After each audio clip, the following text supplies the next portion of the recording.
This is the new Toyota Innova, and by new we mean Toyota has completely taken the old recipe of the Innova, the age-old successful Innova, and turned it over its head. And that has made for a much nicer car. Unfortunately, it's not for everyone, and that's exactly what we're going to tell you in the course of this video. Who is it for, who should buy it, and who should avoid this car? Now, before we delve deeper into that, there are three things you need to know right up front. First, this is a monocoque compared to a body-on-ladder frame, which was the old Innova. Two, this is front-wheel drive instead of being rear-wheel drive like the older car. And crucially, number three, this does not get a diesel. All you'll get is a regular petrol, and in this, a hybrid. And now let's tell you why the new Innova Hycross is better than the Innovas of yore, but it still isn't for everyone.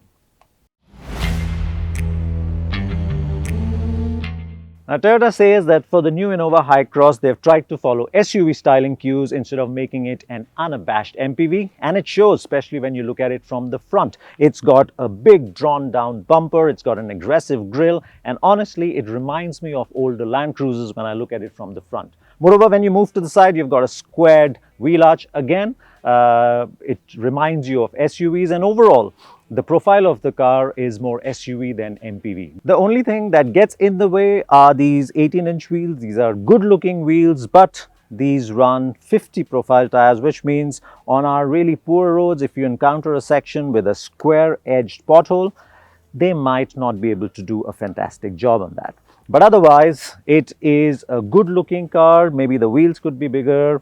And when you move to the rear, again, the whole design and philosophy of doing an SUV comes across quite clearly with the buffed tailgate and the tail lamps running across into that tailgate.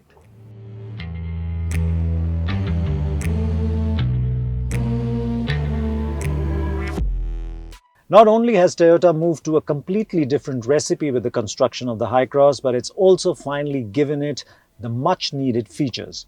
This top spec ZX trim comes with climate control with separate temperature and blower adjustments for the front and second row passengers.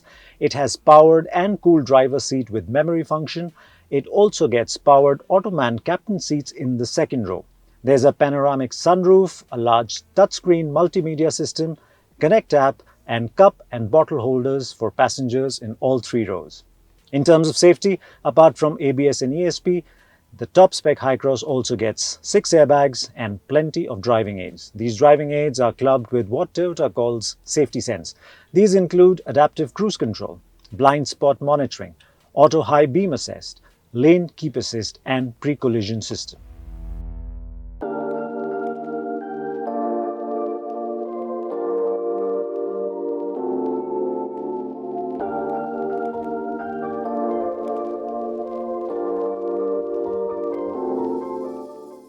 Now, the new Innova Hycross is longer and it sits on a longer wheelbase compared to the older car. It's also a monocoque now, so there is more efficient use of space, and you can tell immediately when you sit in this car that it is more spacious. So you've got more elbow room, you've also got more space to wiggle your foot around in the footwell, and overall it's a car that gives you a very commanding seating position because you've got a high dashboard, you can see the bonnet, the edges, and it feels like you are actually driving an SUV, which is what Toyota's intent was with the Hycross.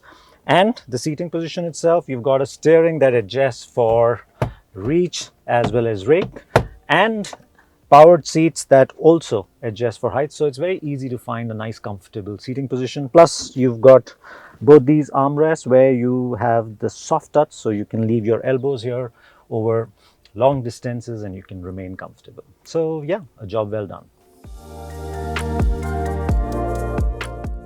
It's when you move to the second row that you begin to really appreciate that increase in length and wheelbase, because this is set to my driving position and just look at the amount of knee room. It's phenomenal. The seats themselves too. Now, this is the top spec ZXO, which means it gets these Ottoman seats, and I'll show you what it can do. But even when you're not using the Ottoman feature, the seats are big and comfy and cushy, and it's something that you can spend time in. You've got this armrest. It adjusts for height, I think. Yeah, there it locks in, so it's comfortable to put your foot, a hand in here, and you can comfortably spend long hours here. You've also got, slightly difficult to operate, but you've got sun blinds, and You've got your own tray holder here. You've got your own AC with climate as well as speed adjustment. But then when you start using the Ottoman feature, it's a little difficult to reach, which is you can have proper support for your thighs. Now, because you cannot put your foot under the driver's seat, you will need to move this back to properly appreciate this feature. Sorry, again, a little difficult to find. But yeah, you can use this, and the best way to do that would be to drop this backwards. So if you're just traveling with a chauffeur and you don't have anybody at the back, you can use this feature. It's a comfortable thing to be in. It's not perfect, but the amount of space and the feeling of space and the overall comfort levels are pretty good.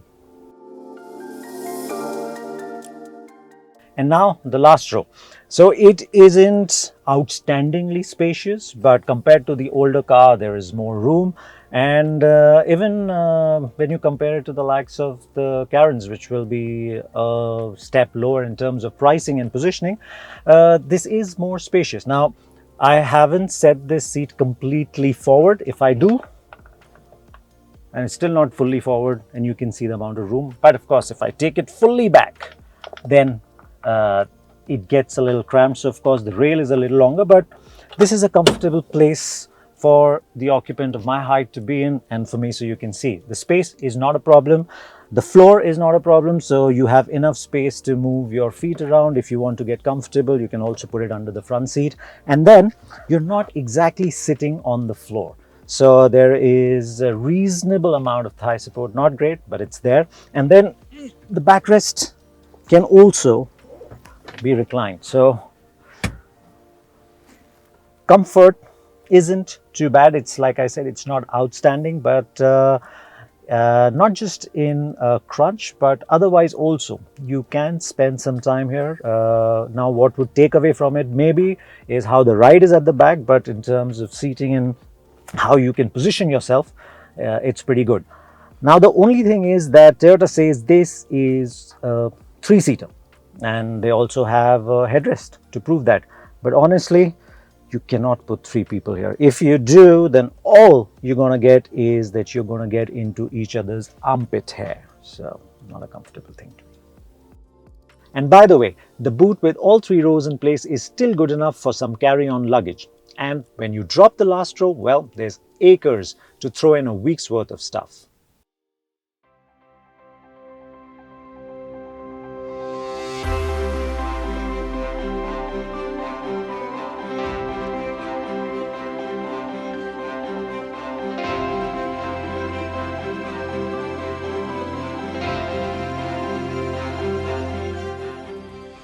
The first thing that strikes you about the Hycross, especially when you've rolled out of the parking and you're ambling at slow speeds within the city, is how quiet, how calm, how effortless it feels to drive. It completely defies its size and weight, and that's the joy of the hybrid, I guess. And as a city car then, and then you've got these light controls which work really well with the drivetrain. And then when you get on the highway and you want to push things along, it's a 2-liter engine, and it's more than up to the task of, you know, getting you to 100 kilometers per hour in no time and keeping you there. And once you get there, you can just back off the throttle, and it suddenly again becomes a calm car to be in. So you can cruise at 100 like we are now, and you hear a little bit of wind noise with nothing really from the drivetrain. So yeah, I mean, if you want to munch miles in this, it feels that this drivetrain is up to it. So it might not get a diesel, but this hybrid drivetrain with the 2-liter engine doesn't feel underpowered at all. It's not the quickest, but it's more than enough, better than what we thought it would feel. So yeah, I mean, if you like driving, or if you just want to spend time in the city on the highway, I think this drivetrain works. So that's a good plus.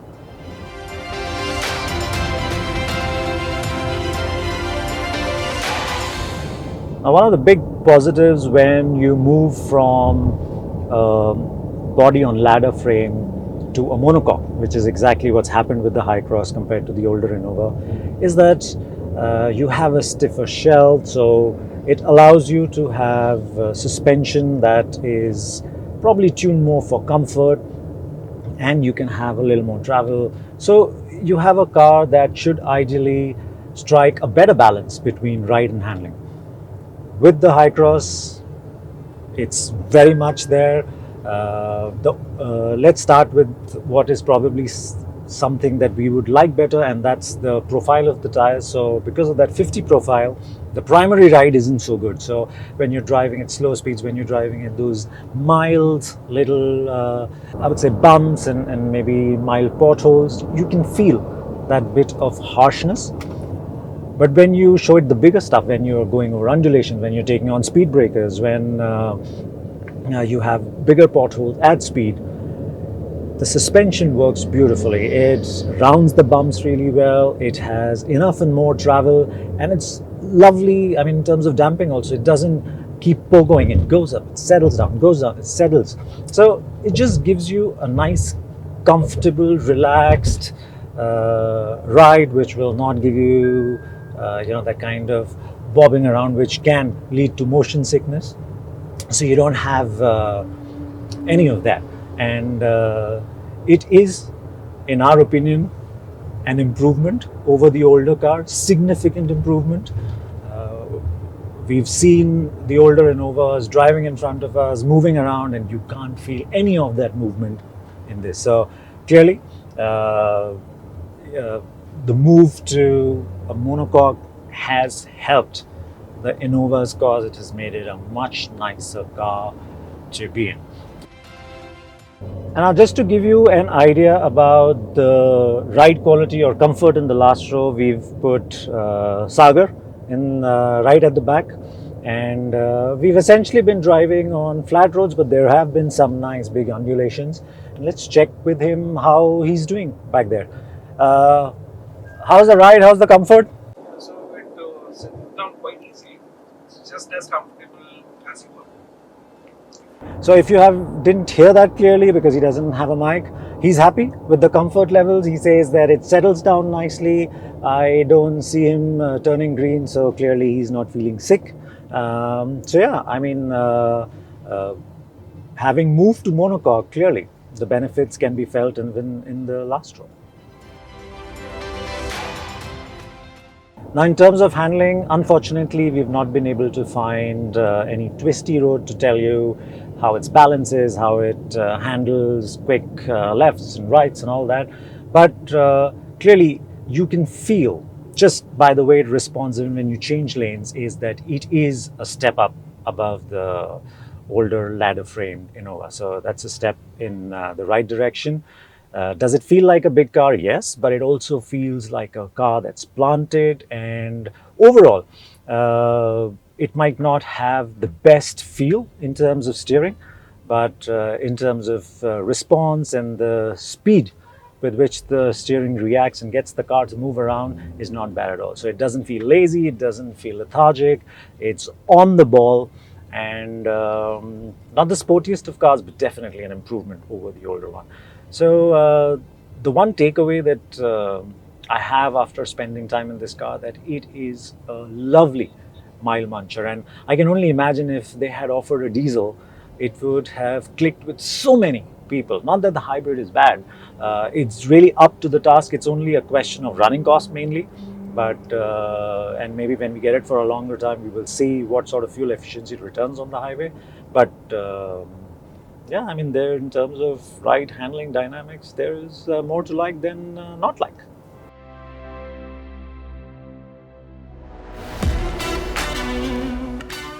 The quality of plastic and fit and finish at places, for instance, needs a serious upgrade, especially when the Innova is going to cost over 30 lakh rupees.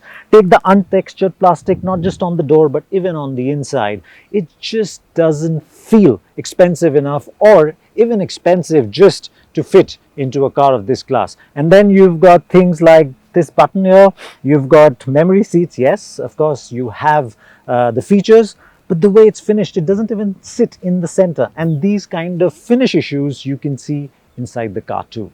There's also no easy way to get in the last row of the Innova, especially for the ZX and ZXO versions with the Ottoman part seat. So first, you gotta move the seat in front, and then you realize there still isn't enough space. So you gotta move the backrest forward, which is electrically powered, and as you can see, it's super slow. So you gotta wait and wait and wait and wait. All right, and then you can step in. Again, it's not the easiest to get in, but yeah, it is tedious with this whole setup. There is another way to get at the rear, which is to go through the center of the two seats, but that would mean dropping the central cup holder and then going through some thunder. And then, but then again, space isn't as much, so it's not the most convenient thing, and you'd want that in an expensive car where the claim to fame is 3-row flexibility, so we expected more. And the final thing that I didn't like about the Hycross is, and it's got again to do with motors, is how slow and noisy it is when you have to open the boot lid. It's the same when you want to close it. So much like the seat, like we explained to you a little bit earlier, this again is a study in patience. You don't want that. You don't want that in a car, a version that's going to cost over 30 lakh rupees. And now it's time to tell you who should consider buying the Innova Hycross and who shouldn't.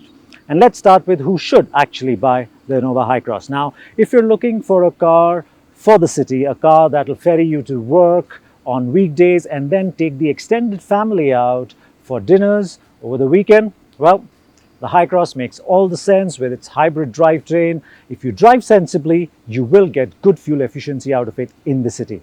Now, it is spacious, it is well equipped, and it has a comfortable ride. Of course, the seats, etc., all of that also tie in really well for a car that's meant for family use, but primarily in the city. So who shouldn't consider buying the Innova Hycross? Now, we wouldn't exactly say that you shouldn't consider, but maybe you should give it a second thought. And these are people who are looking for a car that they're going to spend time driving in the hills, fully loaded. They're looking for a car for long distance driving more than city use. And they're looking for a car that can also double up as a workhorse instead of just a pampering car. And we say that because it is a monocoque construction, it is front wheel driven, and there is no diesel.